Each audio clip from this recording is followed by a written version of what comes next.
March the 23rd, 1945, 2100 hours. Western bank of the Rhine, near Wesel, Germany.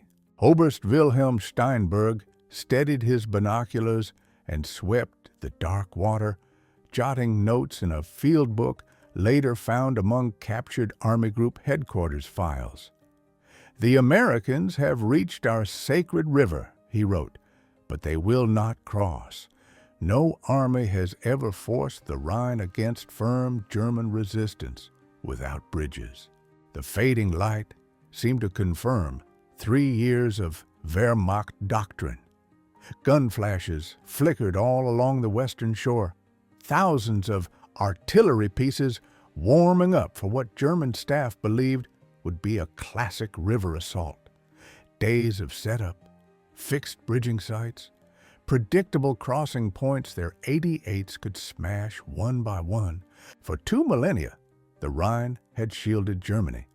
Even with the Reich collapsing from east and west, engineers assured commanders the river's 1,300-foot span and fast current made any quick crossing impossible. Yet 2,000 men of the 51st Highland Division's 7th Battalion, Black Watch, were already preparing to enter the water, not in fragile assault boats shuttling under fire, not waiting on pontoon bridges built while shells rained down, but in vehicles German intelligence had fatally misread. The odd boat-shaped trucks tagged DUKW had been seen in Italy and Normandy and dismissed by analysts as beechcraft with no bearing on river warfare. The Rhine defense math was about to be broken, not by bigger guns or more men, but by American industrial ingenuity the defenders never imagined would reach Germany's last natural moat. A systemic intel failure was about to turn that uncrossable barrier into an open road for Allied armor. The collapse began months earlier inside German assessments. Oberst G. Blumentritt, Chief of Staff to Field Marshal Gerd von Rundstedt, later told Allied interrogators that the Wehrmacht fundamentally misread American amphibious capacity. Reports from Sicily, Salerno, and Normandy mentioned Schwimmwagen and swimming trucks, but analysts filed them with the curiosities of American excess, ice cream ships, Coca-Cola units, colorful, not decisive. Among the defenders stood Major Hans-Georg Model, son of Field Marshal Walter Model, serving with 1st Parachute Army. His diary, seized after his April 1945 surrender, would lay bare German beliefs about Rhine defense. Veteran officers who had studied crossings from the Dnieper to the Seine were certain the rules of amphibious assault were fixed. Attackers needed crushing artillery, special bridging gear, and, most of all, time to create crossing points the defense could zero in on. The first hard proof of that blind spot sat in files taken from overrun HQs. Hauptmann Friedrich Wenzel, an intelligence officer with 15th Army, had tallied Allied equipment and mentioned the DUKW exactly 3 times in 6 months. Each entry waved it away as coastal kit, irrelevant to river fighting. The same reports guessed the Allies had maybe 50 or 100 such vehicles in the entire European theater. Reality dwarfed the estimate. By March 1945, more than 2,000 DUKWs were working in Europe. The U.S. Army had formed dedicated amphibious truck companies, each with 50 vehicles and trained crews. Those units had been practicing river operations since Normandy, writing doctrine German intelligence never noticed. Through Lend-Lease, the British received roughly 2,000 DUKWs and added their own methods. Canadian forces ran 800 more, some fitted for cold weather. The DUKW itself grew from a uniquely American problem-solving chain. In April 1942, when a Coast Guard boat grounded near Provincetown, Massachusetts, regular trucks couldn't reach it across surf and sand. That minor incident sparked an amphibious revolution that would help bring down the Third Reich. Palmer C. Putnam, working under the Office of Scientific Research and Development, teamed up with yacht designer Rod Stevens Jr. and engineer Dennis Perliston to imagine a truck that could transition from water to land without pause. Ford declined the job as impossible under the schedule. General Motors said yes on April 23, 1942. GMC's yellow truck and coach team in Pontiac, Michigan, went to 24-hour shifts. On June 2, 1942, just 38 days later, the first prototype rolled out. Engineers married a standard GMC Cyclabave W2 1.2-ton chassis to a watertight hull by Sparkman and Stevens. The DUKW label followed GMC's code. D, 1942 design year, U, utility, K, all-wheel drive, W, dual rear axles.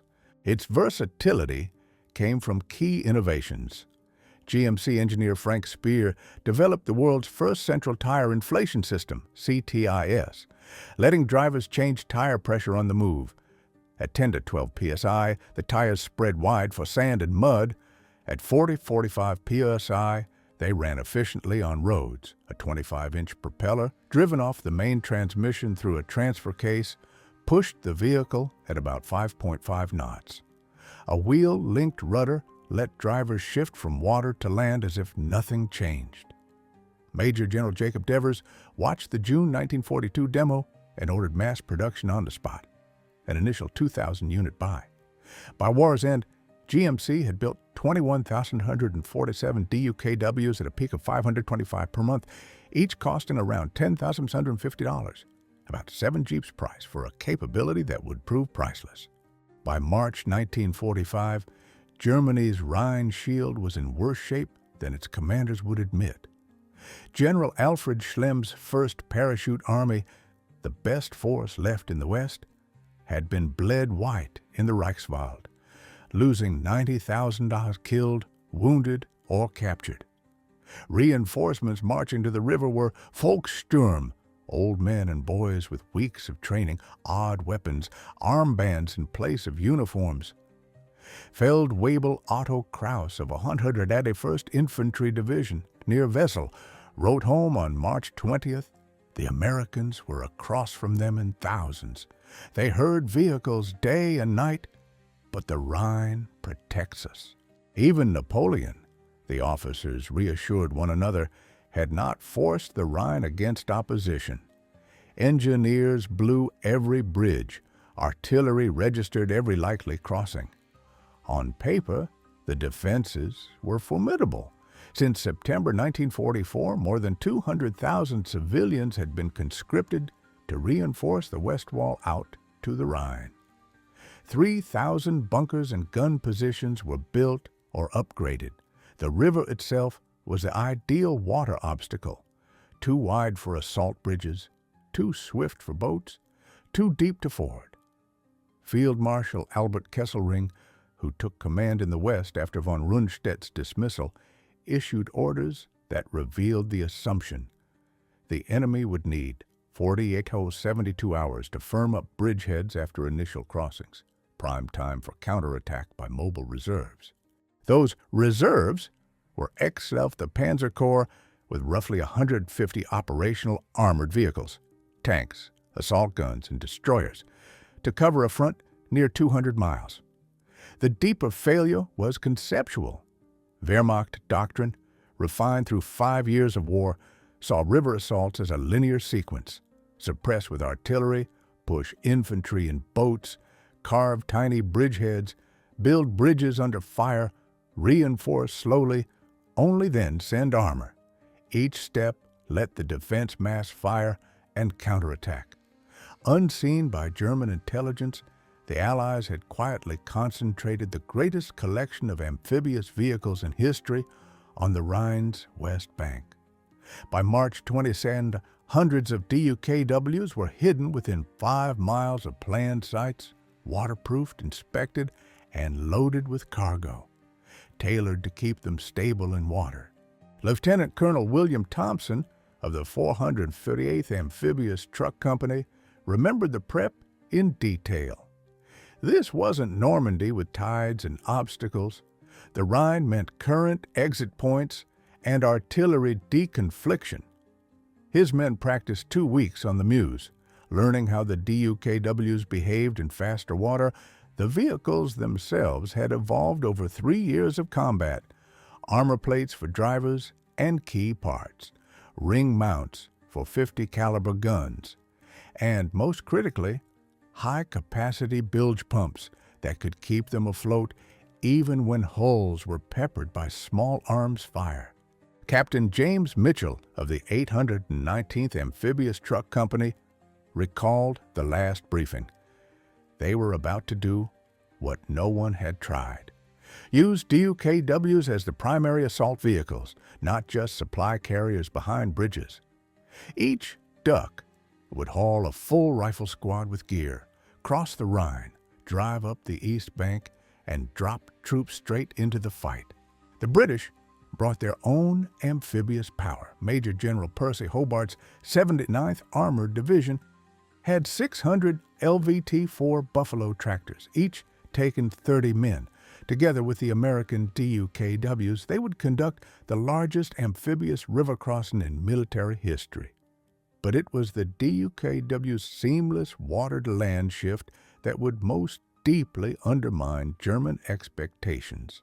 At 1700 on March 23rd, the Rhine campaign's greatest bombardment began.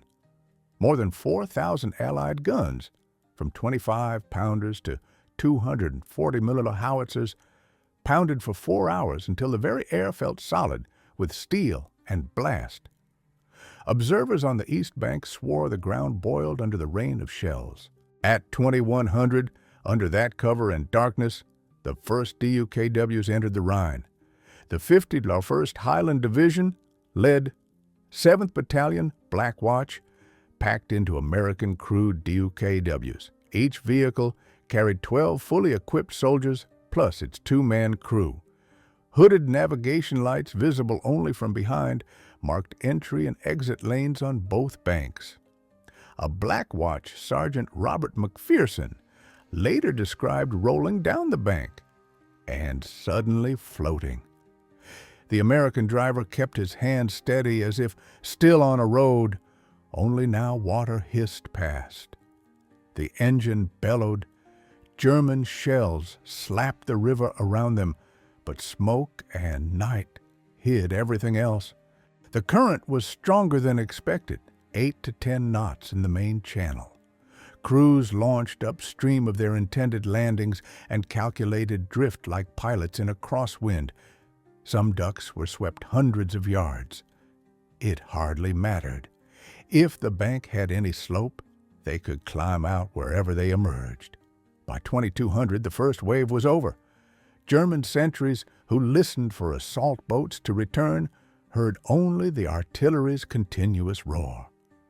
The DUKWs had driven up the east bank and vanished into the dark, men already hitting positions from angles no plan had predicted. At dawn, on March 24th, German HQs began to receive reports that made no sense. Enemy troops appeared miles inland in battalion strength with heavy weapons and supplies. The familiar pattern of a small bridgehead swelling outward never showed up. Instead, Allied forces seemed everywhere at once. Hauptmann Karl Richet, commanding 88mm guns near Rees, radio division. Enemy armor is behind us. Repeat, armor behind our position. All bridges are down. No pontoon building observed. How did they cross? What he faced were not tanks, but DUKWs hauling mortars, machine guns, and anti-tank pieces straight from the river to firing positions 3 miles inland. Their amphibious mobility let them skip past strong points set to kill anything moving off a few obvious exits. As the morning fog thinned, the scale emerged. Hundreds of DUKWs shuttled in steady streams. Unlike assault boats, They needed no engineer crews and no tidy perpendicular tracks. They could enter or leave wherever a bank allowed. Observers counted swimming trucks at dozens of sites along a 22-mile front. Major Wilhelm Hoffman, operations officer of a 108th 5th Division, wrote in his diary, "The enemy has employed an amphibious vehicle in numbers we did not anticipate. Our plan assumed 6 to 8 crossing points for concentrated fire. Instead, they cross everywhere. We cannot engage so many targets at once." The British Second Army's crossing at Wesel showcased the mix. The 15th Scottish Division rode buffaloes. DUKWs delivered heavy weapons and supplies. By all 800, despite fierce resistance from 1st Parachute Army, 3 full divisions were east of the Rhine with their equipment. At 1,000, on March 24th, another thunder rolled over the battlefield, engines above. Operation Varsity, the largest single-day airborne drop in history, arrived. More than 1,700 transports and 1,350 gliders carrying 16,000 paratroopers and glider troops. This wasn't a lone raid behind lines, but a coordinated hammer blow tied directly to the river assault. Obergefreiter Franz Weber of 84th Infantry Division watched the sky go dark with aircraft. Parachutes opened by the thousands. They first assumed the main attack was airborne, and the river crossings were feints, until word spread that swimming trucks were already 10 kilometers behind them. The airborne forces, the U.S. 17th Airborne and Britain's 6th Airborne Divisions, came down within artillery range of the river, a placement German doctrine had not expected. Earlier drops had sent paratroops deep behind the lines to operate alone. This time, they were put just 6 miles from the Rhine, directly supporting the crossings. The fit between airborne and amphibious forces multiplied their punch. DUKWs carrying ammunition, fuel, and medical stores drove straight to airborne positions that, in past operations, would have needed air resupply or a slow link-up. Days later, wounded paratroopers were evacuated westward in returning DUKWs, something impossible in classic airborne raids. Private First Class Donald Burgett of the 17th Airborne remembered fighting for a crossroads when these weird-looking truck boats rolled out of the tree line. No splashing, no bogging. Vehicles that had just swum the Rhine and now moved like ordinary trucks. "Anybody need ammo?" a crew chief yelled. Men swore they were seeing things. By midday on March 24th, the deeper meaning of the DUKW assault reached German command. This was more than a novel way to cross water. It upended their entire river crossing model. The old sequence, assault boats, tiny bridgeheads, bridges under fire, then a slow buildup, created perfect targets and predictable bottlenecks. The DUKWs erased those steps. Lieutenant Colonel George Sims, logistics officer for 6th Dumfrieth Corps, established what he called DUKW highways across the Rhine. Trucks loaded on the western bank with rations, ammunition, fuel, and medical kits simply drove into the river, crossed, and delivered directly to frontline units. No transfer at the waterline, no switching vehicles, no waiting for bridge crews. "We were running 50 DUKWs per hour at our site," he reported. Each carried 2.5 tons or 25 men, 125 tons of supply, or 1,250 troops every hour, around the clock. German spotters kept searching for bridges to bomb. There were none, just trucks driving through water. The psychological effect was severe. Feldwebel Hermann Goetz of the 2nd Parachute Regiment wrote in his diary, "They have vehicles that swim without limit. How do you stop an army that turns a river into a road? We blow bridges for nothing, they don't need bridges. Supply sergeants described scenes that felt unreal. Technical Sergeant Anthony Russo of the 30th Infantry Division recalled setting up a dump 3 miles east of the Rhine when a DUKW rolled in straight from the river, still dripping, hauling hot food packed on the far bank. Hot coffee in a firefight. Germans watching must have thought the Americans were mad. March 25th dawned with Wehrmacht headquarters confronting a situation their manuals had never covered. The Rhine, Germany's historic shield, no longer mattered. It had not been battered down or slowly bridged. It had been bypassed by an industrial solution German planners had dismissed as a sideshow. General Alfred Schlemm of 1st Parachute Army convened a commander's conference that morning in a farmhouse near Brunnen. Accounts from captured officers record him saying, "Gentlemen, we prepared to fight the last war. We assumed the enemy would attack our fortress. Instead, they drove around it." The numbers backed him up. In the first 48 hours, DUKWs carried more than 15,000 troops across the Rhine and moved roughly 200 vehicles, jeeps, trucks, and light armor that traditional methods would have delivered only after days under fire. Artillery rolled over and began firing from the east bank before German intelligence could even confirm the crossings were underway. Oberst Hinrich von Lüttichau, trying to counterattack near Wesel on March 25th with remnants of Panzer Brigade 106, recorded his battalion's experience. Order to smash the bridgehead, then confusion.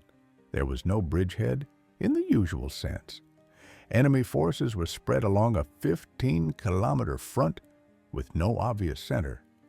Swimming vehicles fed all points continuously. No decisive target presented itself. The attack failed with heavy losses. British gains matched the American tempo.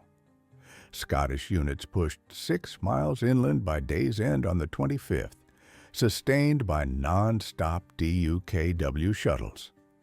Royal Artillery observers rode in DUKWs, calling fire and shifting positions before German counter-battery could range them. The crossing laid bare the gulf between American mass production and Germany's craftsmanship ideal.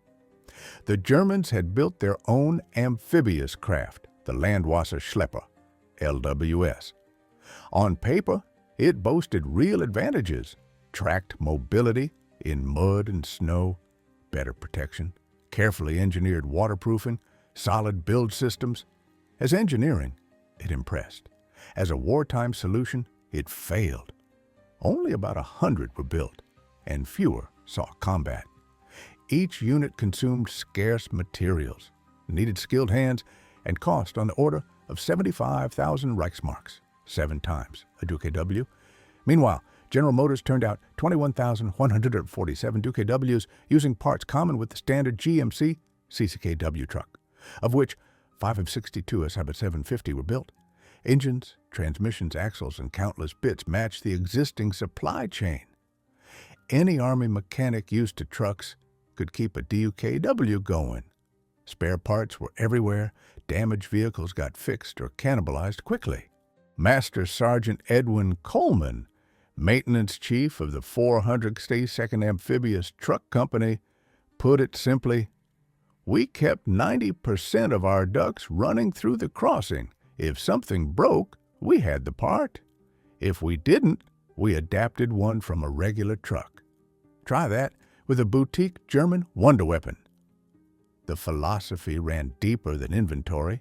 DUKWs were built so any competent driver could learn them in hours.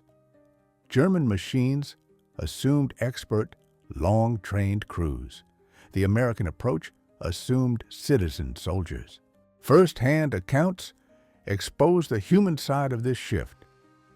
Private First Class James H., 89th Infantry Division, remembered lining up for assault boats like in training, only to watch boats with wheels roll down the bank. A sailor, yes, U.S. Navy, in the middle of Germany, waved them aboard. "What is this thing?" he asked. The sailor grinned. "Your taxi to Berlin, soldier." The presence of Navy detachments operating DUKWs far from the sea rattled Germans. Seaman Second Class Robert Moody, attached to a naval DUKW unit for the Rhine crossing, said, "Captured prisoners stared at their blue uniforms." One English speaker kept asking how the American Navy could be here with the ocean 300 miles away. German letters and interrogations read like a graph of collapsing morale. A lieutenant from 338th Infantry wrote that the Americans came across like on a street, not skulking under barrages in little boats, but driving, trucks full of infantry cutting the current. "We shot at them," he wrote, "but more kept coming, always more."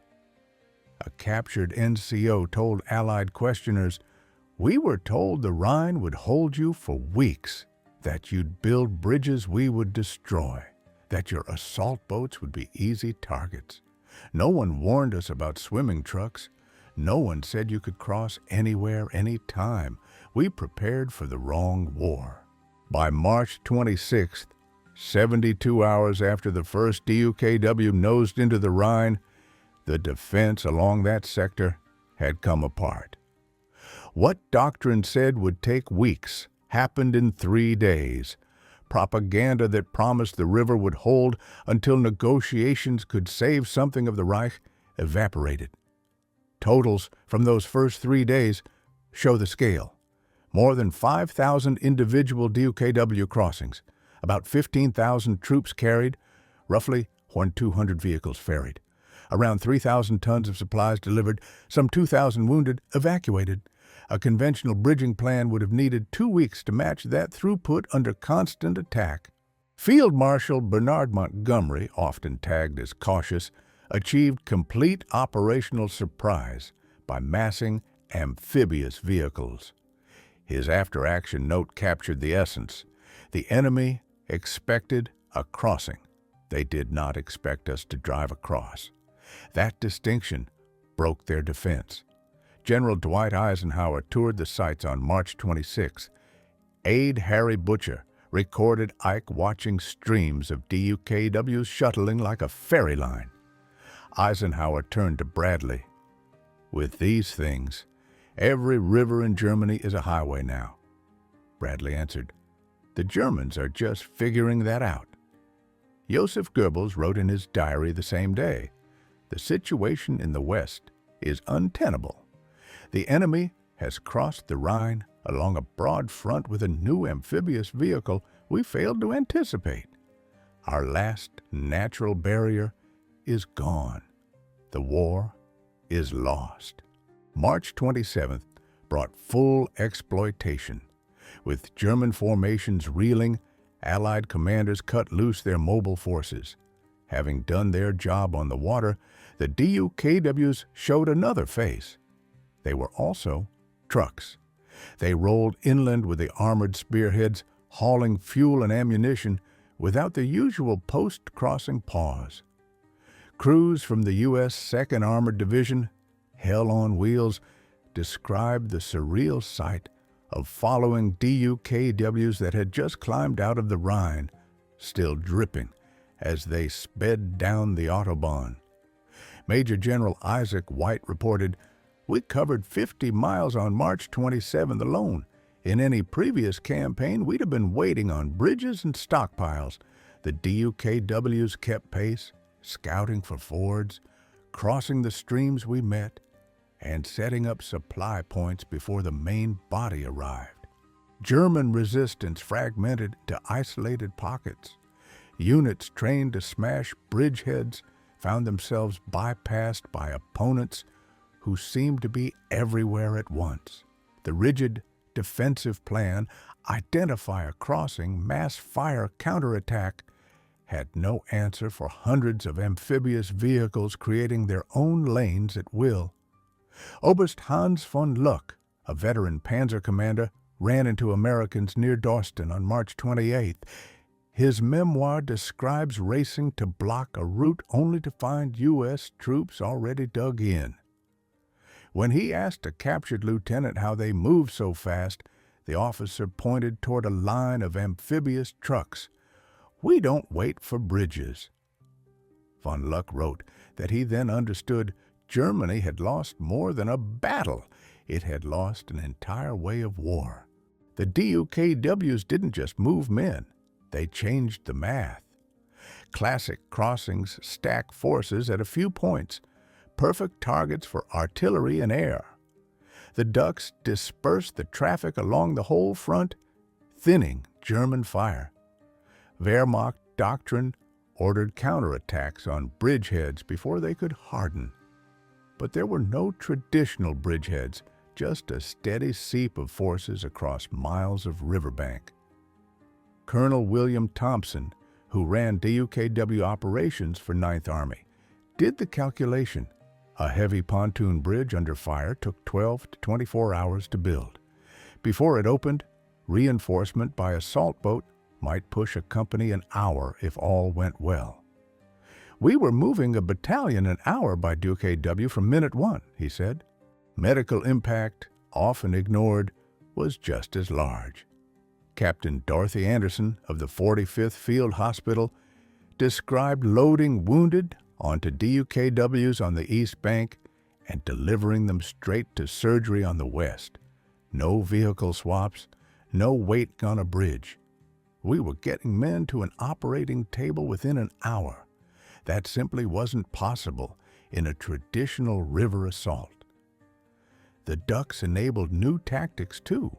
Artillery observers rode in them to hop positions faster than German counter-battery could track. Engineers used them to ferry bridge sections, speeding conventional bridging even as it mattered less. Radio relay teams kept comms stable across the water barrier. Post-war files showed how thoroughly German intelligence missed the picture. The Wehrmacht had seen DUKWs in Sicily, Salerno, Anzio, Normandy, but never grasped their strategic meaning for river operations. General Major Reinhard Gehlen, then head of Foreign Armies East and later architect of West German intelligence, admitted they cataloged equipment meticulously and still failed to imagine massing hundreds of amphibious trucks for a river assault. Army Group H's February 1945 estimate put Allied amphibious vehicles usable for river work at 150.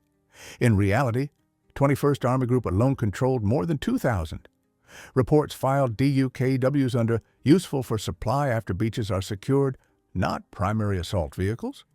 They never identified the amphibious truck companies, never spotted rehearsal runs on the Meuse, never saw the doctrinal shift. The crossing was not bloodless. For Operations Plunder and Varsity, Allied casualties totaled 6,781, about 3,168 British and Commonwealth, 2,113 American. Anti-aircraft fire mauled the airborne. The 17th Airborne Division lost roughly 430 killed in a single day. DUKWs evacuating wounded drew artillery. Some were lost, with all aboard. A combat engineer from the 89th Infantry described his sector's crossing near St. Gorshausen on March 26. "We lost 250 out of 420 getting established. The Ducks got us over fast, but speed isn't armor. The Germans were waiting on the high ground with MGs and mortars." German losses were catastrophic. 1st Parachute Army ceased to exist as a coherent force. More than 16,000 prisoners went into cages within 72 hours. Many troops simply walked away once they realized the Rhine had failed. Obergefreiter Vera Hoffmann of 84th Infantry Division was captured on March 25th. He told interrogators they had held for 2 days firing at crossing sites. Then Americans appeared behind them. Asked how, prisoners pointed at the swimming trucks. "If they can drive trucks across the Rhine," a young lieutenant muttered as he dropped his weapon, "the war is over." One of the crossing's most striking moments came on March 25th, when Prime Minister Winston Churchill demanded to cross the Rhine in person. He understood the symbol: Allied soldiers on Germany's sacred river. With Field Marshal Montgomery and General Alan Brooke, he first watched from a wrecked rail bridge at Wesel. Then, over security protest and against Eisenhower's orders, he boarded a U.S. LCVP and crossed to the East Bank. Monty's aide, Lieutenant Colonel Trumbull Warren, later wrote that Churchill was immovable. "I'm going to cross the Rhine. I have waited years for this." The American crew blanched when they realized who was aboard, but the Prime Minister was already planted on the bow, cigar clenched, flashing V signs. For half an hour, he stood on German soil while shells burst close enough to pepper the party with debris. He stooped, scooped up a handful of dirt, and said, "German soil, at last." Militarily, the moment was unnecessary and risky. Psychologically, it was devastating, and the amphibious scheme made it possible. With bridges, a VIP crossing would have choked a vital artery. With DUKWs and landing craft running everywhere, it barely dented traffic. Analysts later judged the Rhine's success shortened the war in Europe by roughly 3 weeks. The time gain didn't come from the mere fact of crossing, but from the speed and breadth made possible by amphibious vehicles. The old sequence, bridgehead, bridging, build-up, breakout, would have cost 2 to 3 weeks, even if everything went right. Those weeks would have let German units form new lines, blow more infrastructure, maybe bargain. Instead, within 72 hours, 3 Allied armies were rushing deep into Germany. The Ruhr was encircled by April 1st. The pace kept the Germans from wrecking factories and bridges that might have prolonged the fight. General Omar Bradley estimated the butcher's bill saved. If we'd crossed the traditional way, boats, engineers under fire, gradual reinforcement, we'd have lost 50,000 men at minimum. The DUKWs turned a prospective bloodbath into a transport problem. The shock rolled east. Soviet commanders, hearing of the Rhine's fall, accelerated toward Berlin. They did not intend to let the Western Allies reach the Nazi capital first. By March 28th, the German command structure in the West had largely disintegrated. Headquarters fell back or were overrun. Communications failed. Field Marshal Walter Model's Army Group B was trapped in the Ruhr pocket. His March 29th order rang of despair. The enemy has achieved the impossible at the Rhine. Further resistance only increases suffering. I release all soldiers from their oath. Model shot himself on April 21st rather than surrender. Morale collapse was complete. Units that had fought bitterly for every village now surrendered in droves. The Rhine carried mythic weight. Losing it signaled that the war was truly done. Potential stay-behind groups simply melted away. Civilians already shattered by bombing gave up hope. If the Rhine could be crossed in 3 days, what defense remained? Local officials began arranging surrenders to spare their towns. The sacred river that protected Germany for 2,000 years has fallen in 72 hours. Hans Frank wrote in his diary, "If doubt remained, it is gone." The crossing rewrote land war doctrine on amphibious power. Before March 1945, amphibious meant sea invasions, Normandy, Pacific Islands. The Rhine proved such capability could decide a continental campaign. The U.S. Army's official historians later called the mass employment of DUKWs a revolution on par with the introduction of tanks in World War I. Water obstacles turned from walls into roads. Soviet observers attached to Allied HQ took careful notes. Colonel Ivan Yakushin reported to Moscow that Americans had solved river crossing through industrial mass production, build so many amphibious vehicles that rivers become irrelevant. British studies reached the same conclusion. Brigadier Richard Goodbody wrote, "We must never again assume a water barrier confers advantage against an enemy with proper amphibious means. The Rhine shows industry beats geography." While commanders claimed credit, the unsung heroes were the crews who made the ducks swim, many of them U.S. Navy sailors operating in the middle of Europe. Seaman First Class Joseph Bernardini of Naval Unit 350 described a standard crossing, driving a big, slow target over 1,300 feet of open water, while 88s, mortars, and machine guns searched for range. You can't weave much, or the current grabs you. You clamp the wheel, push the throttle, and pray. Maintenance teams kept miracles coming, patching holes under fire in the dark with flattened ration tins, scraps of armor, even wooden plugs, swapping props chewed by debris, coaxing engines that had been bathed in river water. British operators trained by Americans added their own tricks. Ryeski Sergeant Major William Davies used DUKWs to pull crews from burning tanks. We'd nose up, use the hull as a heat shield, and snatch tankers aboard. The water dripping off us helped with the flames. We saved dozens. German professionals later dissected their defeat and put the Rhine near the top as a failure of imagination. General Franz Halder wrote in 1948, "We prepared correctly by our doctrine, reserves positioned, artillery registered, demolitions ready.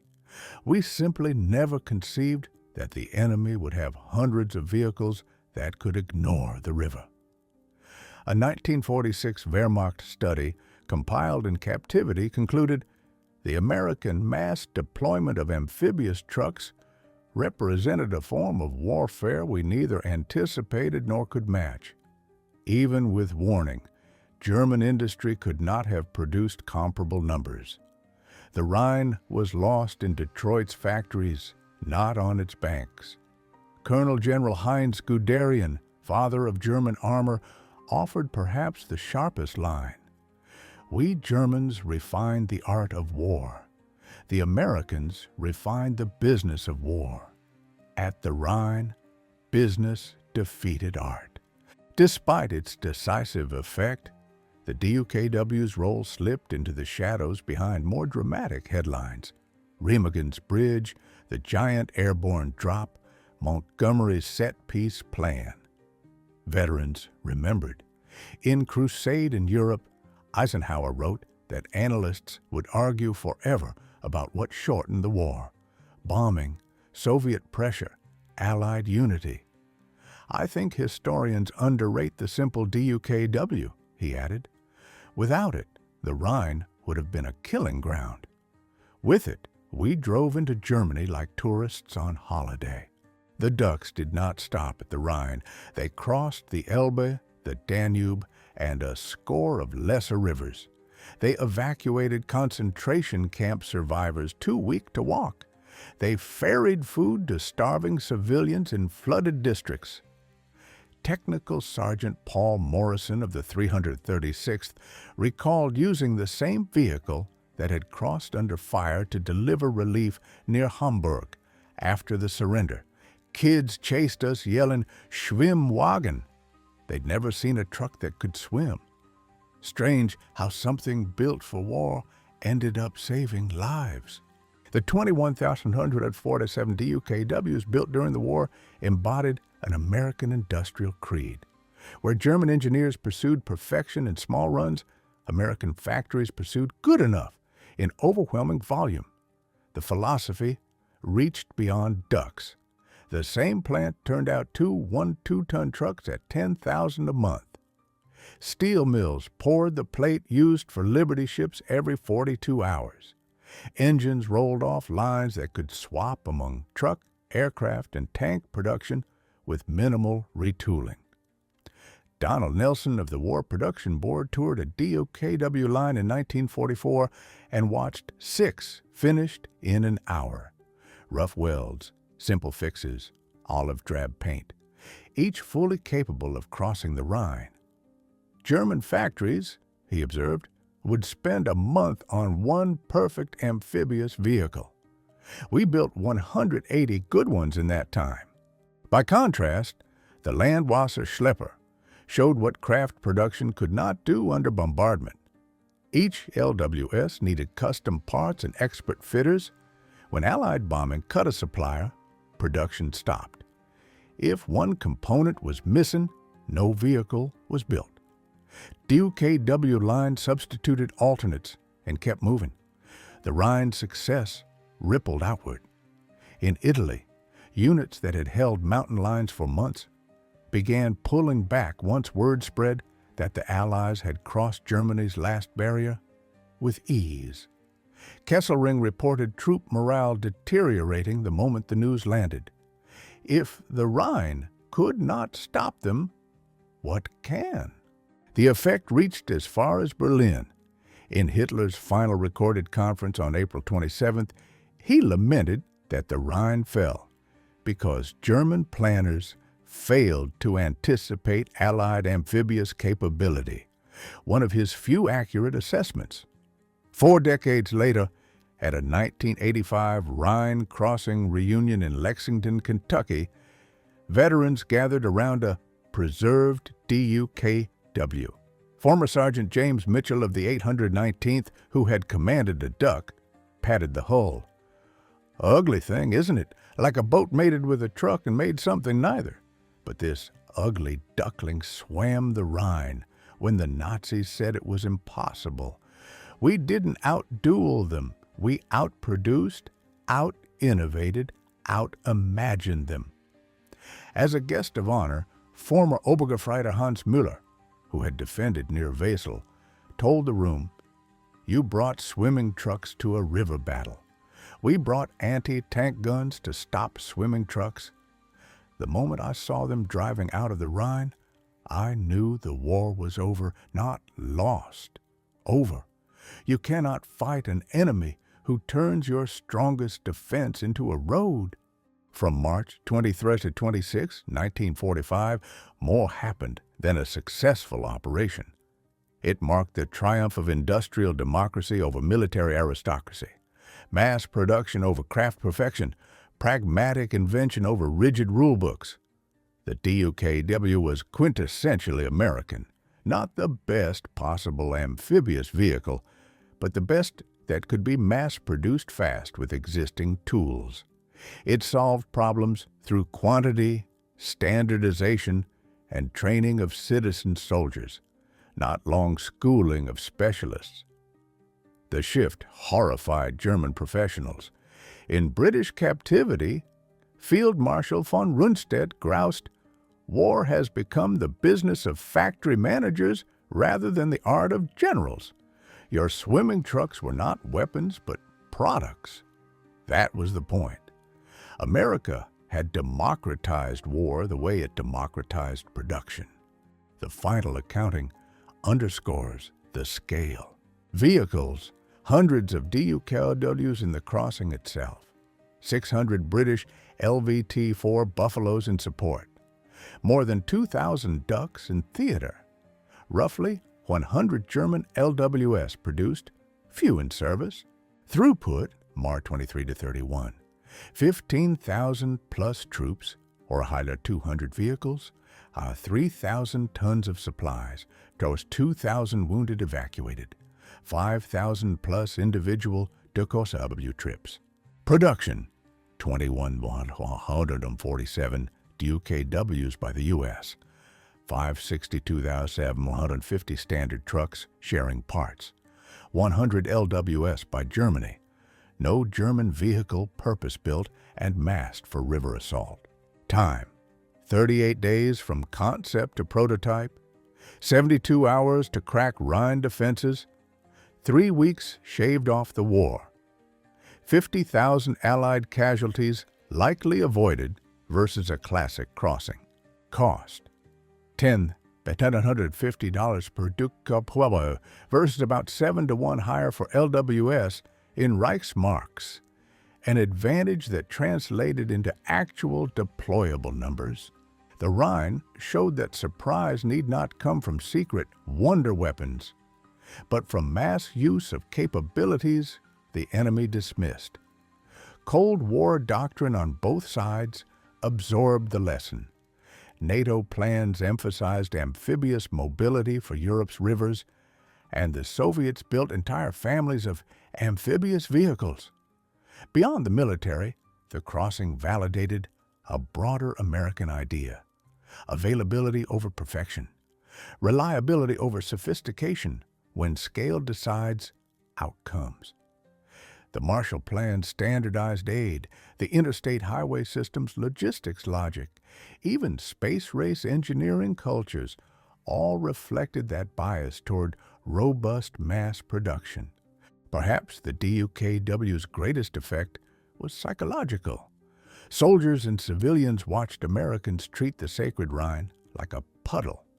That casual display of industrial power convinced many Germans the end was inevitable more than any leaflet.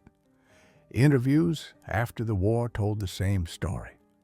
People expected weeks of fighting at the river, time for miracle weapons or negotiation, then saw Americans drive across in 3 days in vehicles they hadn't imagined existed in such numbers. A woman near Wesel remembered hearing the bombardment on March 23rd, bracing for a long siege, and then seeing trucks, still wet, rolling past her door on the 26th. Her father, a Great War veteran, said, "When your enemy can drive trucks through rivers, the war is over." Winston Churchill, who crossed during the operation, summed it up in his memoirs. The March 1945 crossing marked not just the breach of Germany's last barrier, but the arrival of a new kind of war. The Americans, with their amphibious trucks, had solved by industry what Europeans had tried to solve by strategy. They did not defeat the Rhine, he wrote in effect. They ignored it. 6 weeks later, on May 7, 1945, General Alfred Jodl signed unconditional surrender at Reims. Among the reasons he cited, tucked among bombing and Soviet pressure, was the enemy's unexpected amphibious capability at the Rhine. Eisenhower's final report as Supreme Commander gave the Duck its due. No single piece of equipment contributed more to the rapid conquest of Germany. It turned rivers into roads, made logistics an advantage instead of a limit, and shortened the war by weeks. The last operational DUKW crossing of the Rhine came on May 10th, 2 days after VE Day. It carried food, not soldiers, to civilians cut off by wrecked bridges. Private First Class Anthony DeMarco drove that trip. No shooting, no artillery, just a Sunday drive across a river. Children waited on the East Bank hoping for chocolate. 4 months earlier, their fathers had tried to kill him. Now he brought them food. That was the Duck's legacy, turning the impossible into routine and enemies into people who needed help. The Rhine crossing stands as a hinge of military history, not only for operational brilliance, but for what it revealed about modern war. The ungainly, unarmored, unglamorous DUKW made a 2,000-year barrier irrelevant. German defenders had prepared for every contingency their doctrine could imagine, except one, that American industry could put more than 21,000 swimming trucks into the field and use them en masse. They prepared for the wrong war, not from stupidity, but from an inability to imagine the scale their enemy could muster. The river wasn't conquered so much as made obsolete. Between March 23rd and 31, 1945, the DUKWs that crossed the Rhine carried more than men and cargo. They carried proof that mass production can overturn the very assumptions of warfare. Field Marshal Montgomery said it best with unusual brevity. "We didn't assault the Rhine, we commuted across it." In the 20th century's total wars, victory flowed not to the finest soldiers, but to the strongest factories. The defenders at Germany's sacred river never truly knew about the ducks, not because no one told them, but because they couldn't conceive such abundance. That blindness, more than any tactical mistake, doomed their last stand.